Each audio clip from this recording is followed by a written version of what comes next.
Okay, welcome back to another week in Tehillim. And we find ourselves still in Pei Test number 89, which, as we mentioned in the beginning, is one of the longer ones that we have learned before. And so we're going through bits and pieces, and I would like right now to make a skip to Pasuk Lamed Aleph, which is number 31. And 31 to 38 is like a contained part of the Tehillim. And just to try to pull out some of the messages that are here, that are very relevant and very pertinent as always we see. The verse says like this, Im ya'azu banav Torasi, if my children, Hashem is talking, if my sons, my children will one day forsake my Torah, umishpatai, and my teachings, lo yelechun, they will not walk in. If they will forsake my Torah, and they will not walk in my mishpatai, my ordinances, those laws that we can understand. We know that there's several types of mitzvahs in the Torah. One is called mishpatim, which is this week's parsha coming up. These are the explainable laws that make a lot of sense, even though they make a lot of sense, but there's still many details that HaKadosh Baruch Hu adds. These are many of the laws that we find in this week's parsha, are bein adam lechaveru, between us and our fellow man, how to live in this world properly, how to coexist with other people, even when there are differences between us, even when there is strife that might be there, even when there are damages and the like. But there are mishpatim, there are laws, inalienable rights that or inalienable obligations that everybody has, that we need to follow. Then the next verse, Lamed Beis, Im chukaisa yechalelu. If my chukim, the chukim we know are the unexplainable laws of the Torah. Meaning, even though that we might come up with a reason or an idea, we might find a source somewhere in Chazal or in the Mefarshim of why exactly we do this particular mitzvah, but I can't give you a logical reason behind it. I can't tell you logically why it's going to make you a better person and elevate you. And yet the Torah says there's something called chukim. Chukim are because that you believe in Hashem, and because you are a Makablei Torah, you're one of the people that stood by Har Sinai and received the Torah. So therefore, even when there's mitzvahs that I don't truly understand the reason behind them, I'm still going to keep that mitzvah anyway. For example, let's just say, there's a mitzvah called shatnez, which means that a person may not wear clothing that is made out of wool and linen mixed together. And if you do, you're transgressing an avera of not combining those two materials as one. So, can I give you a logical reason behind it? Can I tell you why it is that if you wore a beautiful suit and the collar was made out of linen and the suit was made out of wool, every step that you're taking or every minute that you have it on, you're transgressing a prohibition? How does it make you a better person? I can't explain that to you. But I'm keeping the mitzvah because in HaKadosh Baruch Hu's world, everything does count. And in Hashem's perception of the power of the neshama and what a Jew is able to accomplish, yes, shatnez does make a difference. And therefore HaKadosh Baruch Hu says, make sure that you're not wearing shatnez. You understand? You don't understand.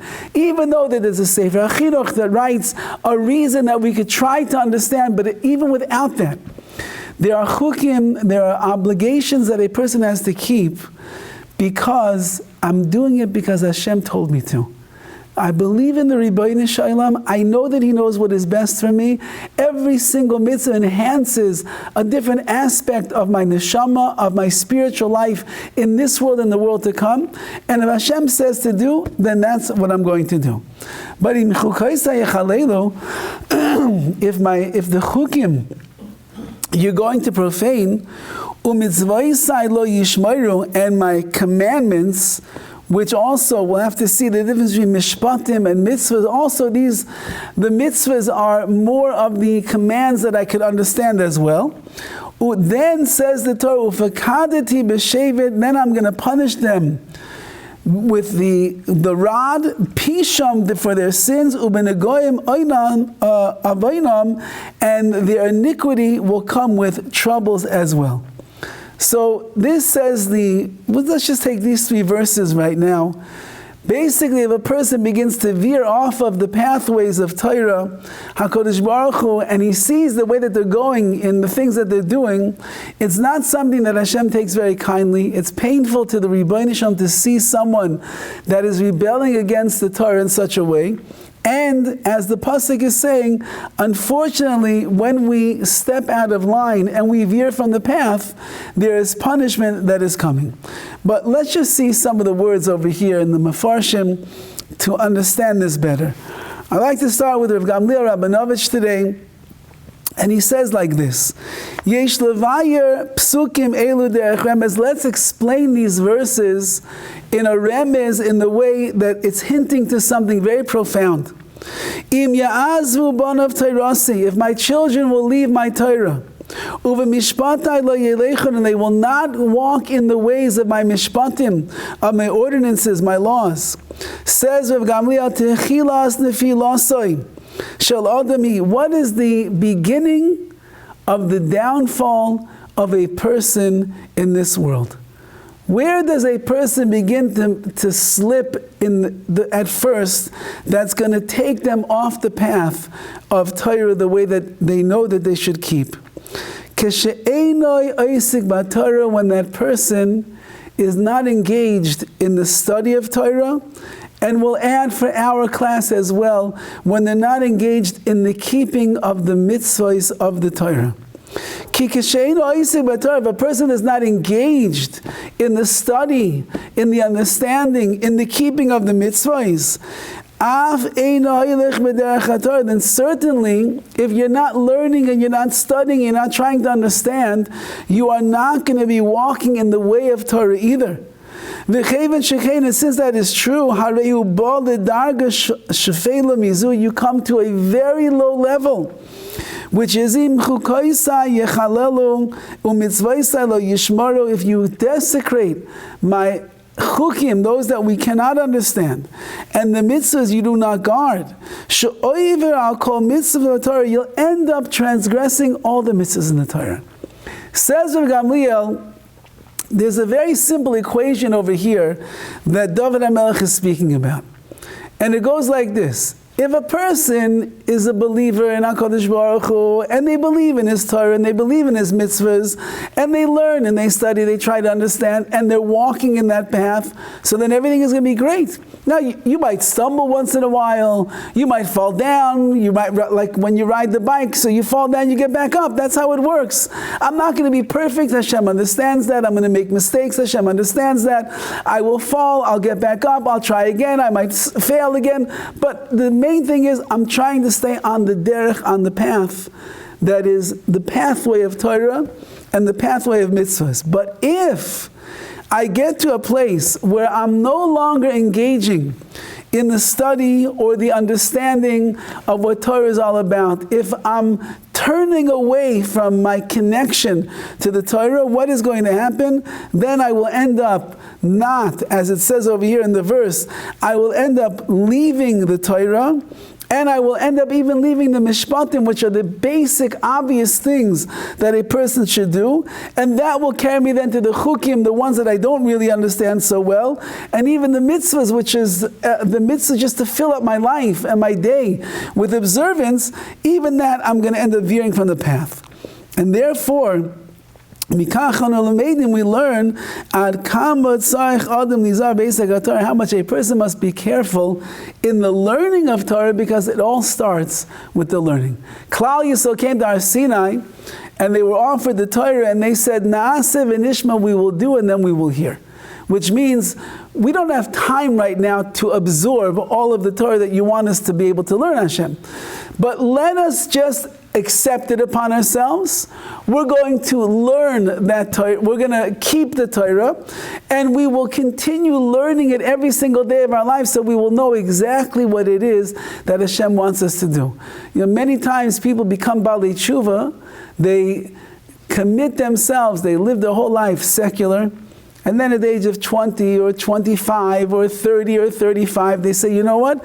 This stuff makes a lot of sense. Let me become religious. But they don't know how to keep Shabbos. They don't know how to keep kashrus. They don't know how to daven.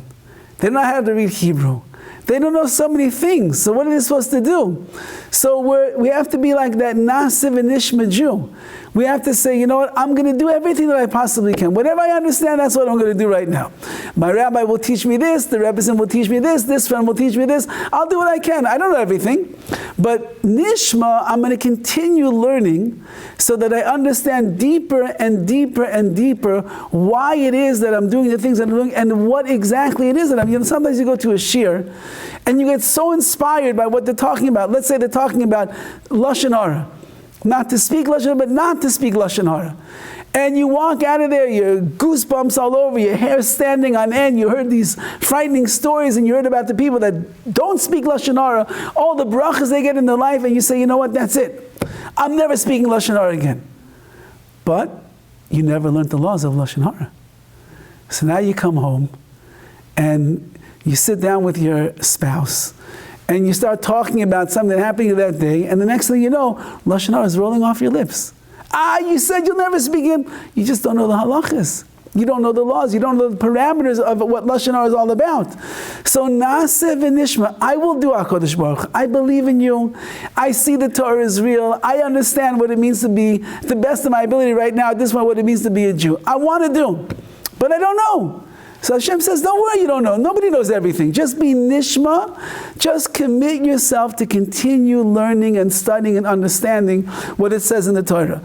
Says Rav Gamliel, if a person stops the nishma, they stop the understanding and the learning and the delving deeper into the Torah, the nasa, the doing and the performing of the mitzvahs, that is going to end as well.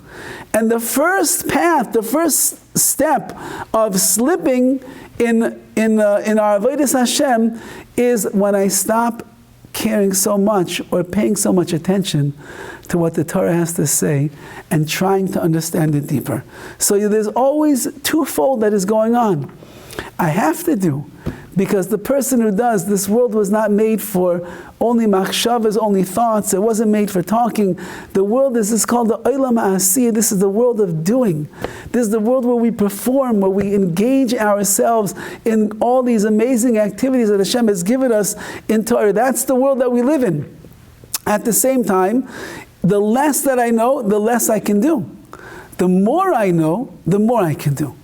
And so we commit ourselves to doing and also to trying hard as we possibly can to keep learning more and more and more so that we will be able to do the right things in the realm of Avodas Hashem, in the performance of our mitzvahs.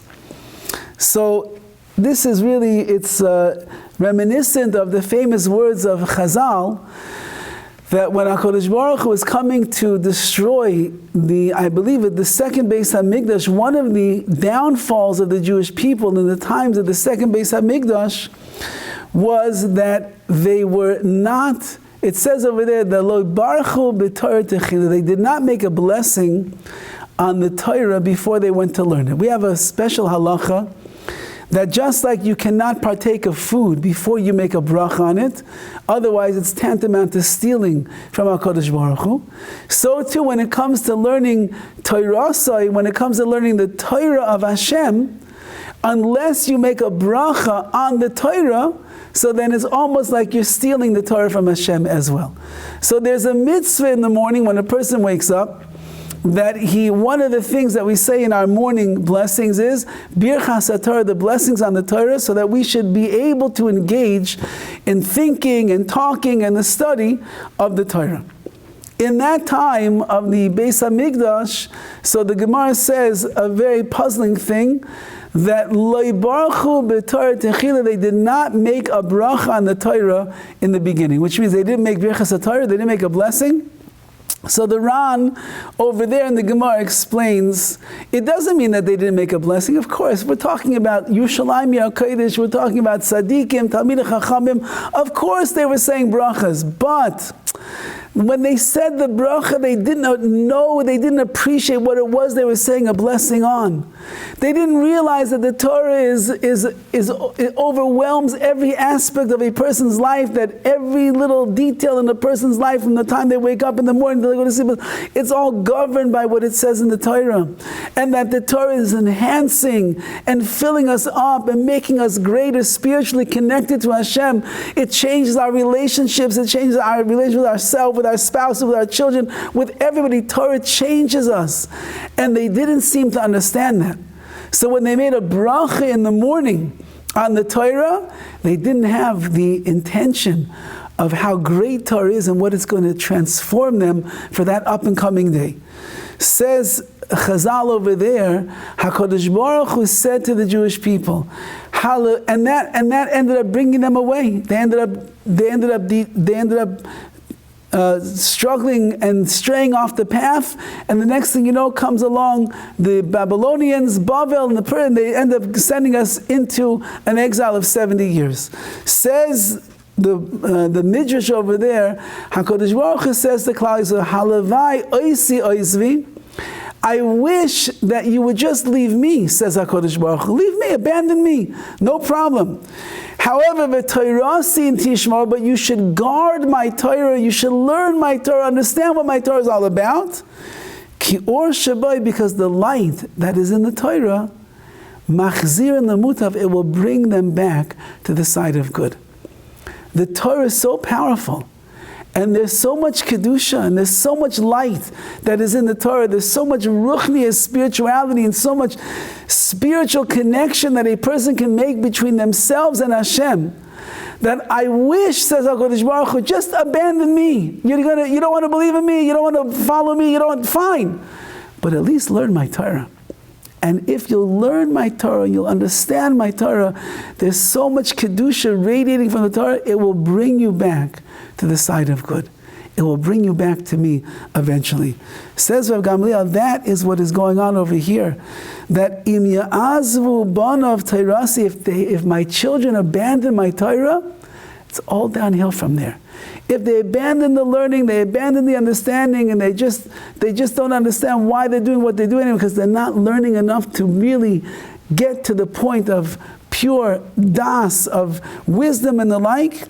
So then the next step that they take is beginning to slip off the derech Rachmana litzlan. That all being said, he does give us a ray of hope, because it's not always easy to learn. It's not always easy to believe in the eternality of Torah, even though that this is really something that we spoke about on Shabbos. There's a fascinating chazal that tells us that when Moshe Rabbeinu brought Klal Yisrael to Har Sinai, Likrais Hashem, they came to greet HaKadosh Baruch Hu, and they were standing, as it says in the verse, Tachtis Hahar, they were standing by the foot of the mountain. Now Chazal are bothered by these words, Tachtis Hahar, by the foot of the mountain, as we're translating it, because Tachtis is from the language of Tachat, which means underneath. So really the verse means that when Moshe Rabbeinu brought the Jews to come and greet Hashem at Har Sinai to receive the Torah, they were standing under the mountain. How could a person be standing under a mountain? You can stand at the foot of the mountain, you can stand on top of the mountain, you can stand around the mountain, but how could a person stand under the mountain? The mountain is in its place. And therefore Chazal teach us famously that Nidlosh Har Kigigis, HaKadosh Baruch Hu lifted up the mountain like a barrel, v'kaf aleim, and he hung the mountain over our heads, and he told them, Im tikablu es Torah, if you accept the Torah, mutav, gevaldik is going to be amazing, you're going to have brachas and a good life and simcha, and everything's going to be amazing. Imla, but if you don't accept the Torah, Shabbat Karascham, over there, the mountain is going to drop on your heads, and that will be the end of the Jewish people. So Hashem lifted up the mountain, and he hung it over our heads, and he threatened us into accepting the Torah in our lives. Doesn't sound very nice. It sounds pretty harsh, and it doesn't sound very fair either. Because if I want to keep the Torah, We live in a world of bechira, free will. I should have a choice of whether or not I want to keep the Torah. If HaKadosh Baruch Hu is forcing me into keeping the Torah, then I should always have a complaint, and I should always have a claim to Hashem later on down the road. Wow, HaKadosh Baruch Hu, you forced me. It's not my fault. If I didn't keep Shabbos the right way, if I didn't eat the right food, if I didn't say a bracha, if I didn't daven, it's not my fault. You forced me into this. I don't want to live something that I'm forced into. But the Mefarshim ask a better question. And that is, we know that Klal Yisrael already said at this point, Na'aseh v'nishma. We will do and we will hear. And when the angels in Shemayim heard the Jewish people down here in this world, flesh and blood, say, Na'aseh v'nishma, the angels cried out, who taught them the secret of the angels? Malachim, angels in Shemayim, they are created to do the will of Hashem. They don't ask any questions. Hashem says, I want you to go here and destroy Sodom. They go. I want you to go and heal Avraham Avinu. They go. I want you to go and bring Parnas to this person. They go like that. No questions asked. They see Klal Yisrael down here in this world, people that have bodies, flesh and blood, they're still struggling from leaving the impurities of Egypt, and they said, Na'aseh v'nishma. We will do HaKadosh Baruch Hu, we'll figure it out later. They're like angels in this world. How'd they learn such a secret? That means that the whole schus, the merit that Klal Yisrael had to receive the Torah, is because we catapulted to a level of angels who said, Na'aseh v'nishma, we want the Torah. No questions asked. So if there's no questions asked, why then is Hashem lifting up the mountain, hanging it over our heads, and threatening us, either you accept the Torah, or if you don't, I drop it on you. What do you mean if I don't? I already said I want it. I already said I'm ready to accept it. What is Hashem doing? So the Maharal answers over there the following idea. And he says, let's think about Klal Yisrael at this moment. We're talking about a nation that's on top of the world. They just went through an entire year of makos, of plagues in Mitzrayim. Hashem made nisim and niflais, signs and wonders and miracles like no other nation ever saw before.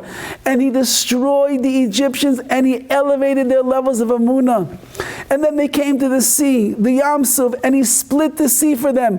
A miracle that was on such outstanding levels. Nobody ever experienced a miracle like that before. The nation of Amalek comes and fights against them. They look at the hands of Moshe Rabbeinu. They think about HaKadosh Baruch Hu. They daven to Hashem.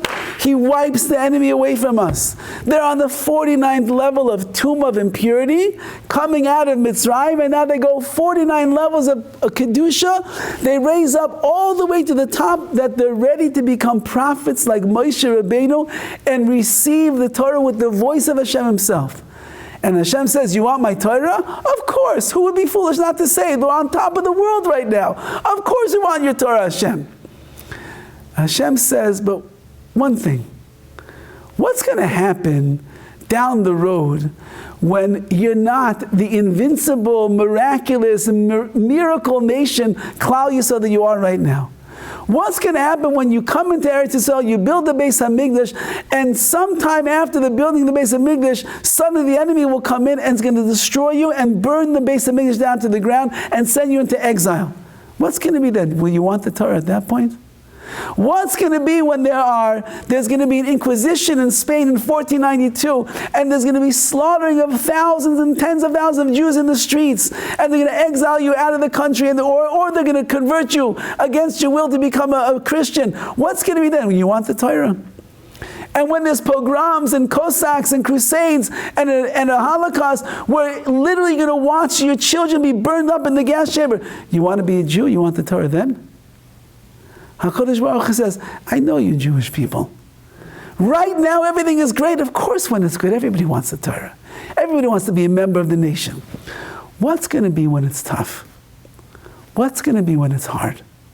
What's going to be when things are not going your way? And there's tragedy and destruction and hardships and pain and suffering. You know what I'm afraid of, says HaKadosh Baruch Hu? At that time, you're going to come to me and you're going to say, remember Har Sinai?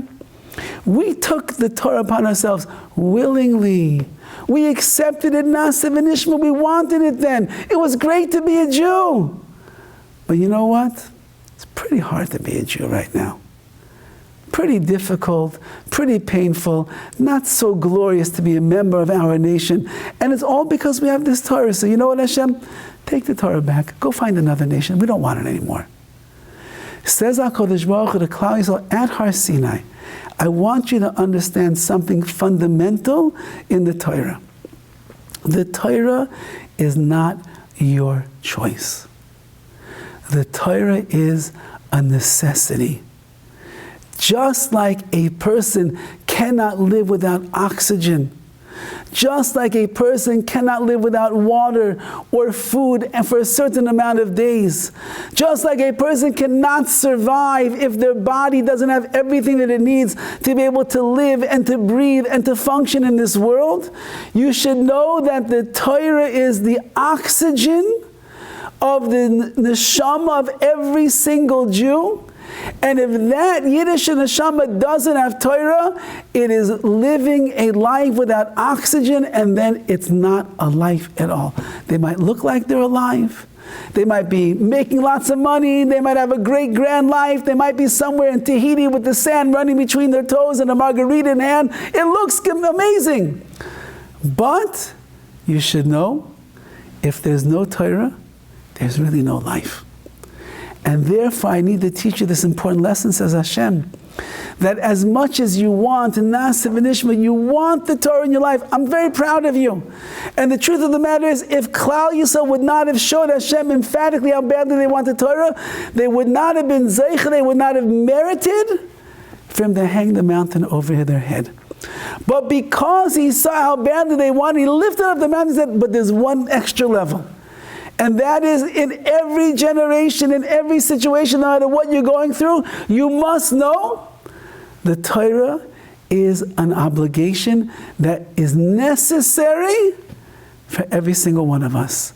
And the moment that you throw off the yoke of the Torah, that is really the beginning of the end of that person, of that nation. The exile will get worse and worse and worse, and will be more and more detached from the Ribbono Shel Olam.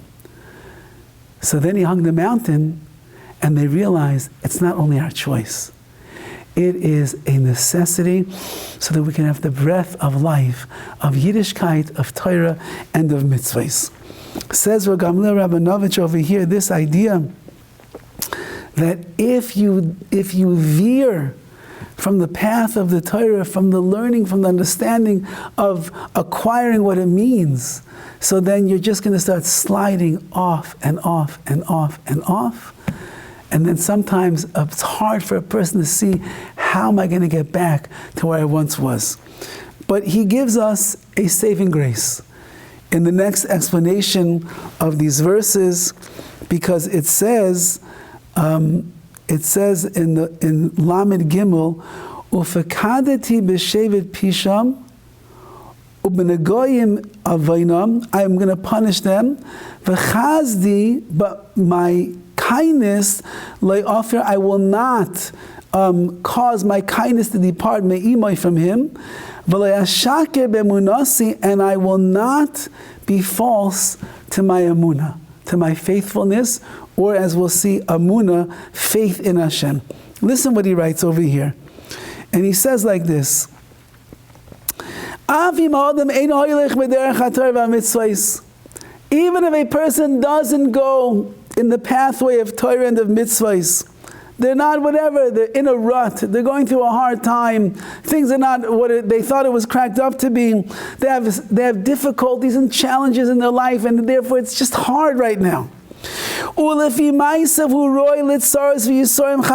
really, according to their actions, they are deserving of suffering and of pain. Chas v'shalom, God forbid, from HaKadosh Baruch Hu. When a person begins to slip from the derech, when a person begins to rebel against HaKadosh Baruch Hu, when they begin to do these things, really what should come? Hashem has to punish such a person. It's like when a child misbehaves. We can't just let the child misbehave and get away with whatever they want. If they do with no discipline at all, it's dangerous for the child. They become what we call in Yiddish, a wild animal. with just being able to do whatever they want. So when a child misbehaves, when they step out of line, when they don't follow the laws, when they don't comply with basic, fundamental truths that take place in our home, in the schoolroom, in the classroom, so then they have to get punished. They have to get disciplined. So if a person slips, and a person rebels, and a person's not learning, and they're not keeping mitzvahs, so actually, says HaKadosh Baruch Hu, they deserve to get some kind of punishment. Mikol Makom, nevertheless, but if that same person who is rebelling against Hashem and His mitzvahs, if that person is saying, I'm not going to keep this, I'm not going to keep that, I'm doing this, I'm doing that, but they still believe and they trust in Hashem. It's almost comical.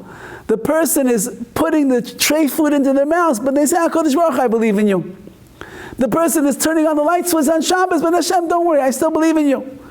So if that person shows that they believe in Hashem and they trust in Hashem, then the next part of the verse will be by them. I will not abandon them. My chesed, my kindness will not abandon them. Hashem Yisbarach even though that the person has gotten so low, they're not keeping mitzvahs the way they should, but they have a emunah, they believe in Hashem. Hashem says, you know what? I cannot allow my chesed, my kindness, and my mercy to abandon you. And the whole situation of your mood is what's causing this. I cannot falsify my emunah. Hashem promised those people that have emunah in Him, I'm always going to be there for you. You believe in me? You trust in me? You're not the most religious person in the world right now? You're rebelling against me? But you believe in me? Says HaKadosh Baruch Hu. Really? You trust in me? If that is the case, Rav Shimon Russell tells over a Maisa that there was a boy from a Hasidic family somewhere in New York, and he went completely off the derech, totally off the path of Yiddishkeit. He was not keeping Shabbos, eating treif, you name it. We'll hear from the story what he was doing. He was totally gone. There was one Yid, one Hasidic Yid that kept in contact with this poor boy. Shmuel, it was his name. And he kept in touch with him, and he saw the boy was going down and down and down and down and down and down. And he convinced him to go and see. Rav Shimon Russell was at that time living in Lakewood, tremendous therapist, and understanding a person of the boys and girls that are struggling in Yiddishkeit. And so he convinced his boy Shmuel to go and meet Dr., what he called him, Dr. Shimon Russell, and the boy came. Now at this time, the boy was sleeping in the New York subway system. He hadn't had a shower or anything in who knows how long. His hair was like this. He had tattoos. He showed up with a double chain with 2 crosses on his neck. Okay? Totally gone from Yiddishkeit. He knocks on the door, and Dr. Shimon Russell, who happens to be a rabbi as well, answers it, and he's a very frum person. And he looks at the door and he sees this picture of the man who's supposed to be this off-the-derech kid from the Hasidic family. He looks like a horror story. So the boy's looking at Rabbi Russell like, I didn't come here to see a frum person. And Rabbi Russell's looking at him like, is this person, this is the guy? And so he says to him, are you Shmuel? And he says, ja, in Yiddish, ich bin Shmuel, I am Shmuel. And he says, are you Dr. Russell? Because Russell doesn't have to be such a religious, Jewish name. Are you Dr.? He says, yes, I'm Dr. Russell. He's like, wow, this is not what I bargained for, not what I'm looking for. So Rabbi said, look, your friend already paid for the meeting, for the session. He says, you're already here. He says, why don't you just come in one time? 45 minutes, we'll meet for 45 minutes. Afterwards, you don't like it, you don't want to come back, never come back again. And Rabbi said, your friend already paid for it, why don't you just come in? Okay. So they sit down and they start talking. The boy's got tattoos, cross around his neck, hair like this. Doesn't look anything to do with religion. And as they're talking, Rabbi Russell's listening very attentively to everything that this young man says. So he tells me, he says, Shmuel, I see that you are a struggling, religious young man. So he says, religious? Are you kidding me? He says, do you see me? I have tattoos. I eat chazer on Yom Kippur. I'm mechal Shabbos every single week. I don't keep any mitzvah. I put on tefillin already, and who knows how long. Nothing. You're calling me a struggling, religious young man? Frum? Me? Are you kidding me? So he says, tell me something, Shmuel. He says, the mitzvah of Lashon Hara. You believe in that mitzvah? He said, oh, he says, Rabbi Russell, Lashon Hara, it's what ruined my life. This one told Lashon Hara about me, and then another one told Lashon Hara about me, and another one.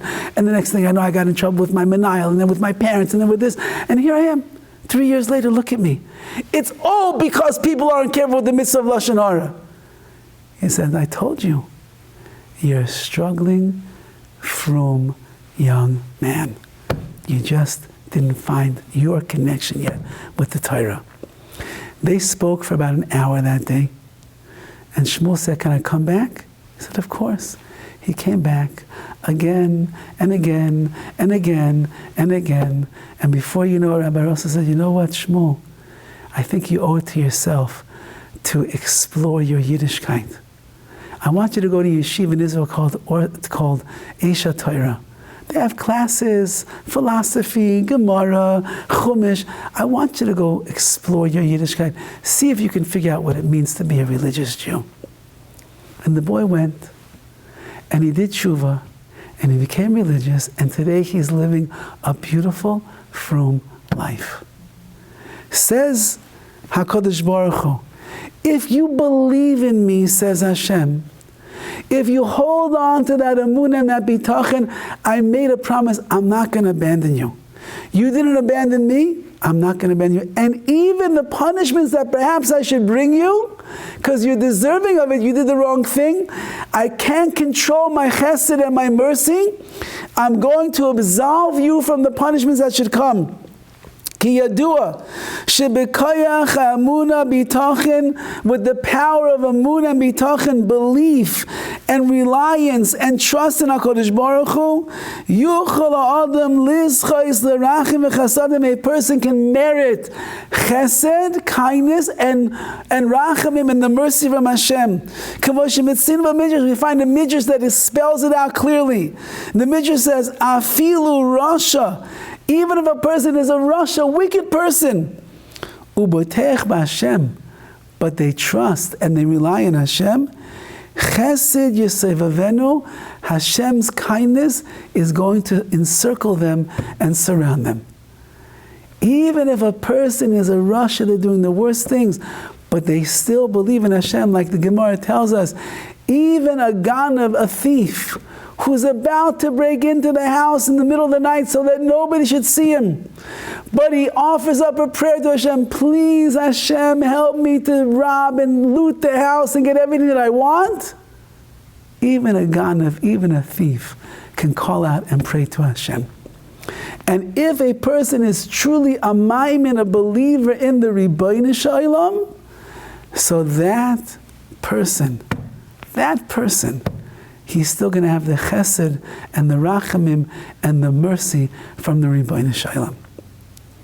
There is such a story of a person who he came running to the hospital one day with a little baby infant in his arms. And he comes and he says, I found this child in the back seat of a car.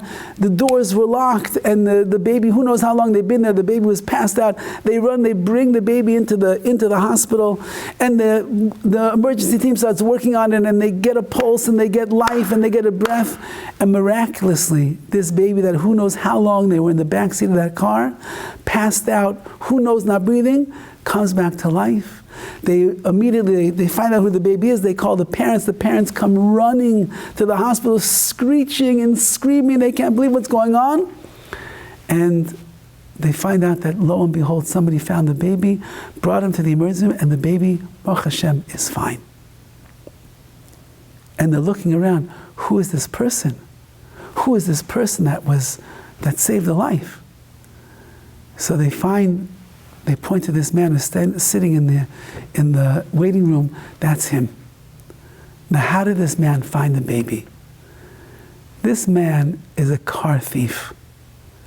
And he steals cars in Bnei Brak.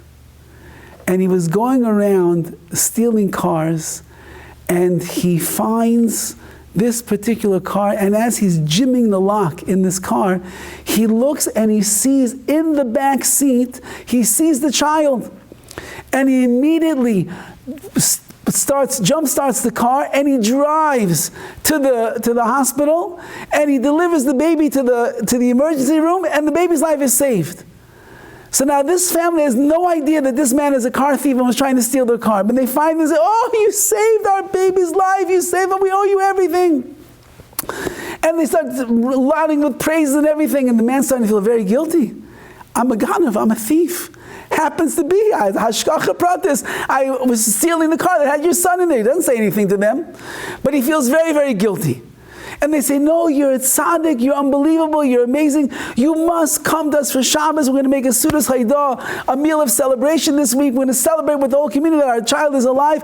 And you're the star of the show. You got to come. No, I don't need to come. No, you have to come. You saved his life. Anyway, he decides to come. And he comes to the Shabbos, and when he walks in, the whole family's singing and dancing, and they're telling him, you're the greatest tzaddik in the world, you saved our son's life, you have no idea. And in shul, the father brings him to shul, he introduces everyone, this is the man who saved my son's life. And they come to Kiddush the next day, they make a whole Kiddush in honor of the miraculous salvation of their child. And this man, let's call him Yankel, he is the star of the show, and everyone's coming to go, wow, you're a tzaddik, you're amazing, you saved a life. You know, anyone who saves a life, he saves the whole world, you're incredible. And every praise that he gets and every accolade that he receives, he's feeling more and more guilty. I'm a ganav, I'm a thief. I've been stealing cars for years, and I went to steal this car, and now it turns out I saved somebody's life. I'm not a tzaddik, I'm a rasha. In the afternoon, the father says to Yankel, he says, listen, I have a very chashuv Rebbe. He's really a tzaddik. I want to bring you to him. I want you to get a bracha from him. You saved our child's life. You deserve all the blessings in the world. Please come with me. I want you to be my Rabbi. I want you to get a blessing. No, I don't really. Please, it will mean so much to me, and you're going to see he's going to receive you with such warmth. You'll never get such a blessing like this in your life. So sure enough, they go to the Rebbe, and he meets him. He greets him. Whoa, wow, the man who saved a life. And Yankel says, Rebbe, could I speak to you privately? So he says, yes, of course. And he asks his student, the father, you can leave, I'll speak to him privately. And he says, Yankel, what is it? He says, I'm not a tzaddik like everybody says. I'm a rasha. I'm a wicked person. I'm a thief. I'm a ganav. I go around for years stealing people's cars. I steal one car after the other, then I take the car, then I go and I sell it, and I make money. That's how I make my money. And I do it in Bnei Brak, of all places, the most religious neighborhood. And now because I saved this child's life, everyone's telling me that I'm a tzaddik. I'm not a tzaddik. And the Rebbe looks at him, he says, you know what? I'm much older than you. I've done a lot more mitzvahs than you in my life. But I've never been zeicha, I never merited to have the mitzvah of saving somebody's life. You must have some special merit in your life that you've been given this schus, this opportunity to save the life of this child. He says, what have you done in your life that is so special, that has given you this schus? He's like, schus me. Rabbi, I'm telling you, I'm a rasha, I'm a wicked person, I'm a ganav, I make my living stealing people's cars, innocent people, I sell them, I make them, I don't do anything good, I don't do anything. Says, come on, Yankel, think. There must be something that you do that you know is valuable in the eyes of Hashem, which He gave you this merit. He starts thinking. And he says, you know what, Rebbe, there's one thing maybe I could think of.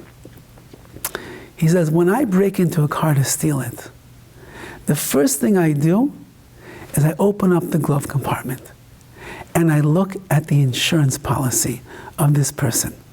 There's all different types of levels of insurance. Full coverage means if I steal the car and I sell it and it will never return again, the insurance is going to buy that person a new car. But there's also something called partial policies.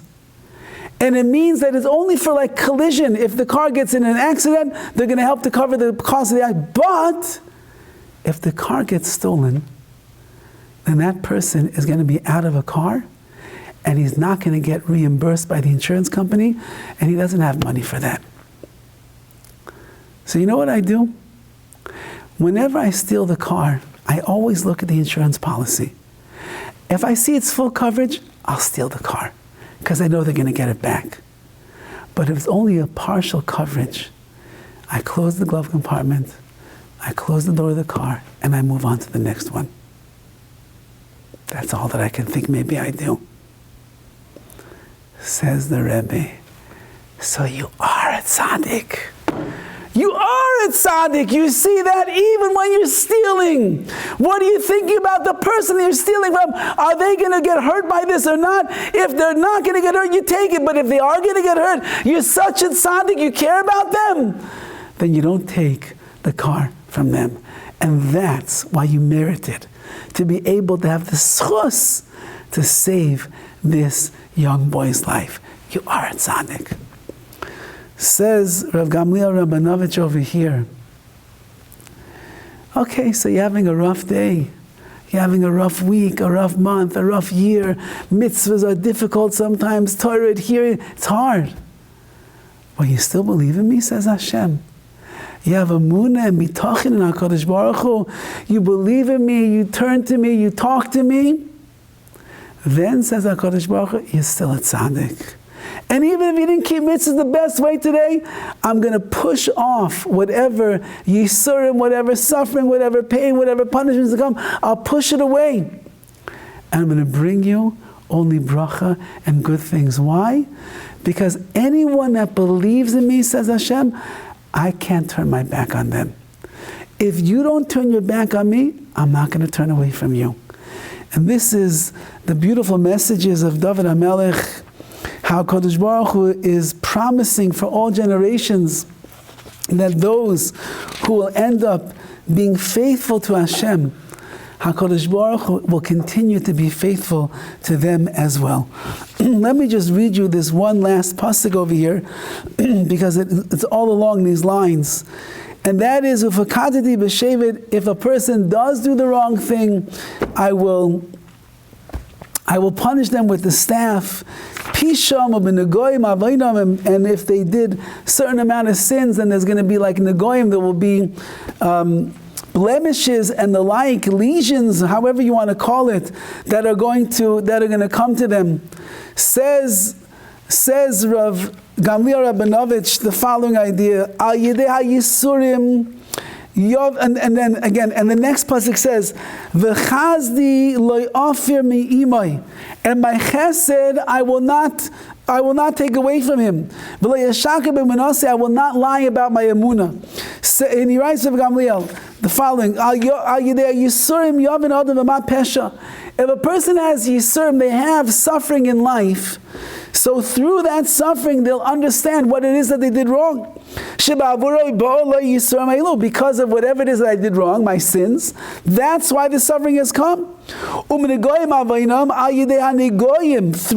sufferings, a person could come to recognize what his sin might have been. Now that's why he's getting these negoyim, that's why he's receiving over here these troubles. However, he writes, the foundational idea that is being spoken about over here is,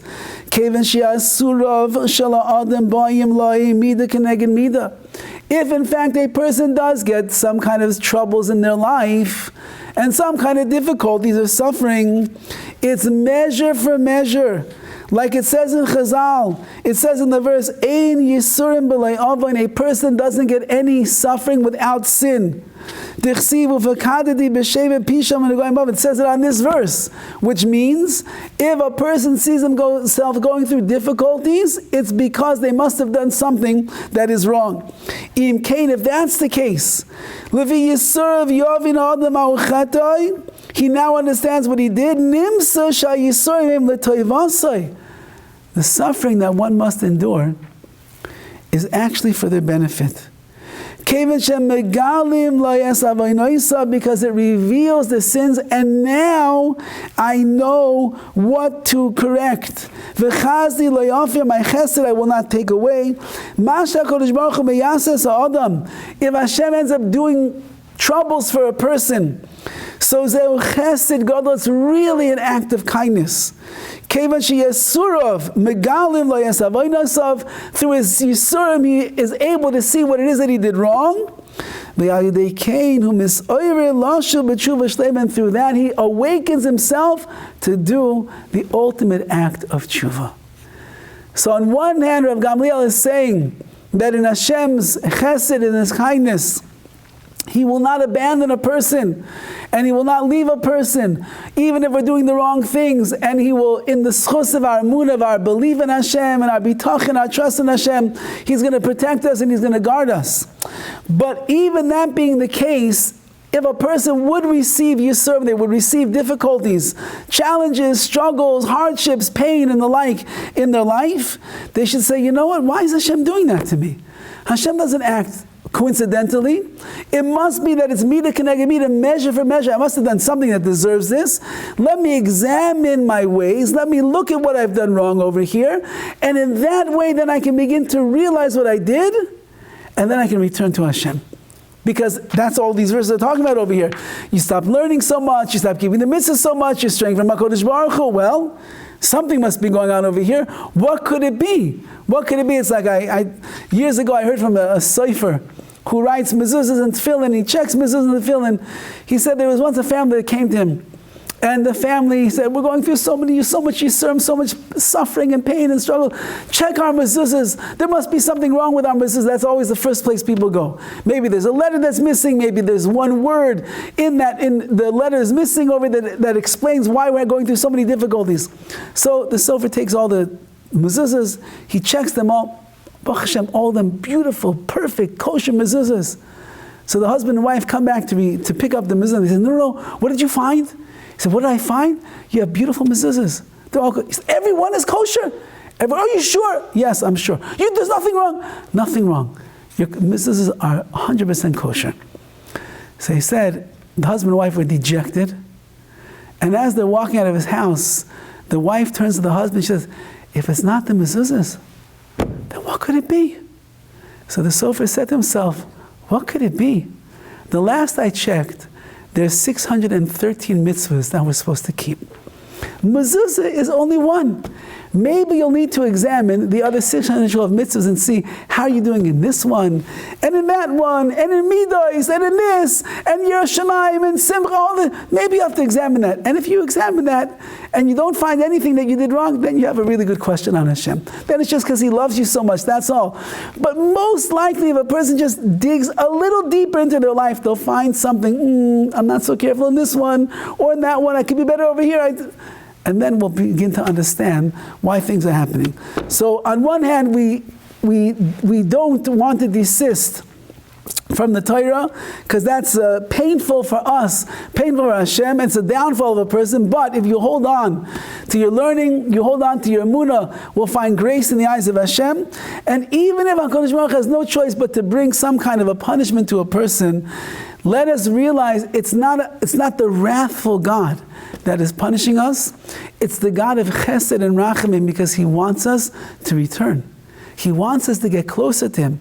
And He's doing it just to wake us up, to make us realize there are things that we must do to make ourselves better in the eyes of Hashem. Let's examine our ways, and in that zechus, in that merit, as a result of that, we'll come back to the pathways, like it said in the midrash that we quoted, Ki or shabai, the light of Torah and the light of mitzvahs, is machzir and lamutav. It will bring us back to the proper path, to the ways of Hashem. We should be zeichem, Yetz Hashem, to examine our ways, to be the Nasiv and Nishma Jews that we have to be, that Hashem, we're going to do, and we're going to keep learning to understand more. We'll realize that the Torah is behechrechis, it's necessity. We can't live without it. When the going gets tough, don't throw off the Torah. The tougher that the going gets, that's when you have to really cling to the Torah even more. And that's what Hashem was teaching us by Har Sinai.